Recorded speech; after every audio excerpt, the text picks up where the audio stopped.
Hello and welcome back. This is my reading porch. I'm sure we will get to go to some other spots. My favorite reading spots are places where I can read. I don't mind the sounds of the birds. I love it.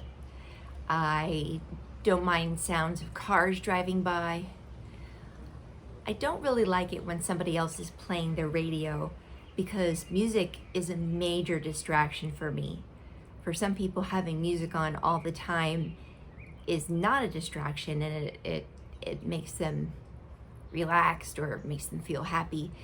But for me, my mind always goes to work when I hear music. So I like to have words and stories and someone else's thoughts in my head.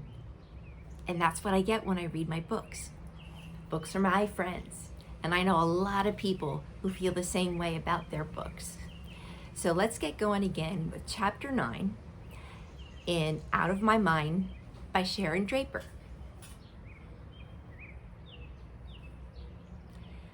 When I was 8, everything changed. I forgot, I need my glasses. I really like to be able to see.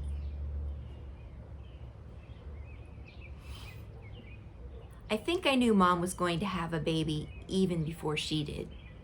She smelled different, like new soap. Her skin felt softer and warmer.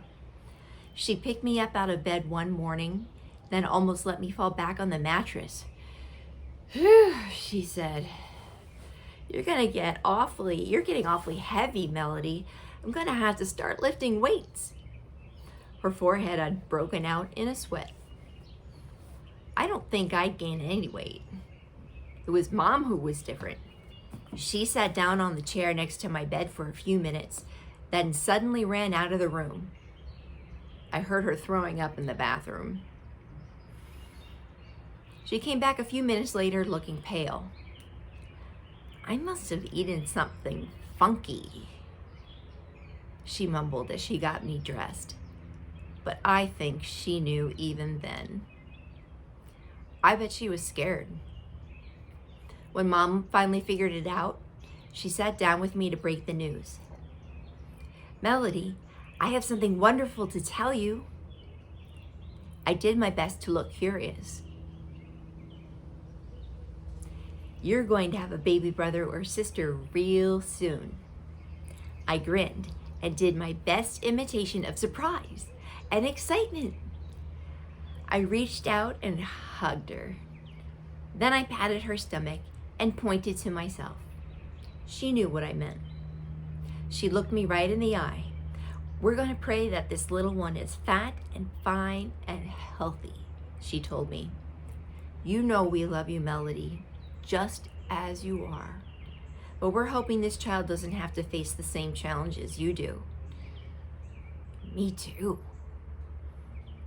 From then on, she put Dad in charge of lifting me. And although she never talked about it again in front of me, I knew she was worried. She gobbled gigantic green vitamin pills, ate lots of fresh oranges and apples, and she had this habit of touching her bulging belly and mumbling a prayer. I could tell that Dad was scared too, but his worry showed up in funny little ways, like bringing Mom piles of purple irises, her favorite flower, or fixing her gallons of grape Kool-Aid or big plates of grapes. I don't know what made Mom crave purple stuff. Instead of watching hours and hours of the Discovery Channel, I found myself in my room just staring at an empty TV screen, just thinking in the silence. I knew that a new baby was really time-consuming, and I also knew I took up a lot of time. How would my parents ever have time for both of us? Then a really horrible thought popped up into my brain. What if they decided to look into Dr. Hughley's suggestion? I couldn't make the thought go away. One Saturday afternoon, a few months before the baby was born, I was curled up on our sofa, dozing. Mom had put pillows all around me to make sure I didn't fall off. Butterscotch slept nearby, and Dad's favorite jazz station played a saxophone snoozer. Mom and Dad sat together on the smaller sofa, talking together quietly. I'm sure they thought I was asleep. "What if?" Mom said, her voice tight. "It won't be. The chances are so small, honey," Dad replied, but he sounded unsure. "I couldn't bear it," Mom told him. "You would find the strength," he said calmly. "But it's not going to happen. The odds are..." "But what if?" she insisted, interrupting him, and for only the second time I could remember, my mother started to cry. "Everything is going to be fine," my father said, trying to soothe her. "We've got to think positive thoughts." "It's all because of me," my mother said softly. I perked up and listened harder. "What do you mean?" asked Dad. "It's my fault that Melody is like she is." Mom was crying really hard then. I could hardly make out her words. "Diane, that's crazy. You can't hold on to that kind of guilt. These things, they just happen." I could tell Dad was trying to be reasonable. "No, I'm the mother," she wailed. "It was my job to bring a child into the world safely, and I screwed up. Every other woman on the planet is able to give birth to a normal baby. There must be something wrong with me." "Sweetheart, it's not your fault. It's not your fault." And I could hear him pull my mom to him. "But Chuck, so scared. This baby is going to be messed up too," she said in a shuddering breath. "Please don't go there. Don't even think like that," Dad murmured. "Statistically, what are the chances? 2 children who..." And I suddenly couldn't hear him anymore because my head was pulsing with the things I wanted to say but couldn't. I wanted to tell my mom that I was sorry she was so sad and so scared. That it wasn't her fault.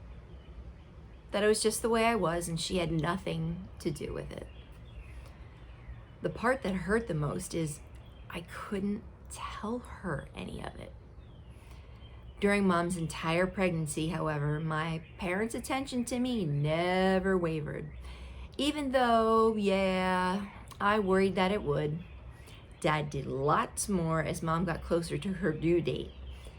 He did some of the laundry, most of the cooking, and all of the lifting and carrying. I got to school on time every day, got my stories read to me every night, and the 3 of us waited and hoped and prayed. But Penny was born perfect and copper bright, just like her name. From the minute she came home from the hospital, she was a real happy baby. Mom truly did carry a little bundle of joy into the house. But I guess a new baby is rough on any parents, especially if they already have a kid like me at home. Sometimes there would be arguments. I could hear them through the bedroom wall. "I need more help around here, Chuck," Mom would say, trying to keep her voice low. "Well, you pay more attention to the baby than you do to me."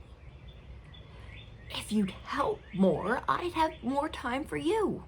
With 2 kids and one of them Melody, it's not easy." "I have to go to work, you know." "I have a job too. Don't throw that in my face. Plus, I'm up twice a night to nurse the baby." I know. I'm sorry, Diane." Dad always softened and let Mom win. "It's just I'm so tired all the time," Mom would say, her voice muffled. "I'm sorry. I'll do better, I promise. I'll take off work tomorrow and take care of both girls. Why don't you go catch a movie or take Mrs. Valencia out to lunch?" It would get quiet once more, but even so, I always ended up feeling a teeny bit guilty. Life sure would be easier if they had only one child, one with working parts. I once got one of those electronic dolls for Christmas. It was supposed to talk and cry and move its arms and legs if you pushed the right buttons. But then we opened the box. One of the arms had come off, and all the doll did, no matter which button you pushed, was squeak. Mom took it back to the store and got her money back. I wonder if she ever wished she could get a refund from me. But Penny was really a perfect baby. After just a few months, she was sleeping through the night and smiling through each day. She sat up exactly when infants are supposed to, rolled over right on schedule, and crawled on cue. Amazing! And it seemed so easy. Sure, she fell on her face a few times, but once she got it, she was off. Penny zoomed around like a little wind-up toy. She had learned that the toilet was fun to splash in, and lamps will fall if you grab the cord. She learned that golden retrievers are not ponies. Peas taste funny. Dead flies on the floor are a no-no. But candy is really good. She laughed all the time. She learned her sister Melody couldn't do what she could do, but she didn't seem to care. So I tried not to care either. Dad and his camcorder followed Penny around like the paparazzi follow a rock star. We have hundreds of hours of footage of Penny being cute and doing adorable things. And well, I admit it, sometimes I kind of got sick of watching a new video every time she learned something new. It sort of sucks to watch a baby do what you wish you could do. Penny holding her own bottle. Penny feeding herself teeny tiny Cheerios from her high chair tray. Penny saying, "Mama," and "Dada," just like babies on Sesame Street. Penny crawling on the floor and chasing butterscotch. Penny clapping her hands. How did her little brain tell her how to pull herself up to a standing position? To hold onto the sofa for balance? How did she know how to stand on her own? Sometimes she'd fall over, but then she'd pop right back up. She never did lie there, stuck like a turtle on a shell. Dad still did our nighttime reading, but now it was Penny who snuggled on his lap. I was too big and too hard to balance, so I sat in my wheelchair, my dog at my feet, as the two of them read stories I knew by heart. Butterscotch still slept only in my room. I like that. It really did make me glad to know Penny was learning the same books I love so much. I wondered if she was memorizing them. Probably not. She didn't need to. I think Penny's third word was DD. She couldn't quite say melody, but she got the last part. I loved it when Mom put Penny in bed with me after her morning bath. She'd grab me and plant wet baby powder smelling kisses all over my face. "Dee," she'd say again and again. By the time she was 1 year old, Penny could walk. She wobbled all over the house on her fat little legs. She fell a lot, dropping down on her butt and laughing every time she did. Then she'd get back up and try it again. That was something I never get to try. With 2 kids in the house, our family routines changed. It took twice as long to get everybody ready each morning. Mom made sure Penny was dressed in pretty little outfits every day, even though she was just going next door to Mrs. V's house. My clothes were okay, but I was noticing that lately they were more useful than cute. Mom seemed to be choosing them by how easy they'd be to get on me. It was kind of a bummer, but I knew I was getting heavier and heavier to lift, and so changing me was harder. I probably should mention that feeding me is a real process. I can't chew very well, so I mostly get soft foods like scrambled eggs or oatmeal or applesauce. Since I can't hold a fork or spoon, I try, but I keep dropping them. Someone has to place the food into my mouth, one spoonful at a time. It is slow. Spoon, slurp, swallow. Spoon, slurp, swallow. Lots of food falls on the floor. Butterscotch likes that. She's like a canine vacuum cleaner. Drinking stuff is hard for me too. I can't hold a glass and I can't sip from a straw, so somebody has to very carefully hold a cup to my lips and tip a little bit of liquid into my mouth so I can swallow. Too much and I choke and cough, and we have to start all over. It takes a long time to get a real meal in me. I hate the whole process, obviously. And some mornings were really stressful. Chuck, can you bring me Melody's pink t-shirt from the clean clothes basket? She spilled juice all over her shirt, Mom yelled up the stairs. Didn't you put a bib on her, Diane? Dad yelled back. You know she makes a mess. Why don't you wait and dress her after she eats? So you want me to feed her naked?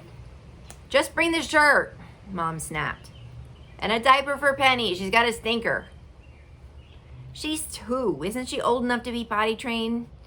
Dad asked, coming downstairs with a blue t-shirt I had outgrown in one hand and a diaper in the other. Right. I'll get to potty training tonight on the 25th hour of my day. Dad picked Penny up. Uh-oh, that's a bad one, he said, his nose scrunched up. Did you give her sweet potatoes again last night? I thought we stopped giving her those because they always give her the runs. Well, if you had gone to the grocery store like I asked, I could have given her something different. And that shirt is blue, not pink, and too small for Melody. Mom stormed out of the kitchen and up the stairs. Sorry, girls, Dad said to us. He whistled softly while he cleaned Penny up, threatening to call the hazmat team. That was funny. He finished feeding me breakfast, not caring that my oatmeal was getting all over the juice-stained shirt. Why not? May as well make a real mess and make it worth all the stress. He said it with a laugh. I smiled at him and smeared oatmeal on my tray. Mom came back down with a fresh makeup and freshly painted smile on her. Her hair was done and she had my pink shirt. She and Dad hugged in the kitchen. Both took a deep breath. Isn't that mindful of them? And we actually made it out of the house on time. We had lots of days like that.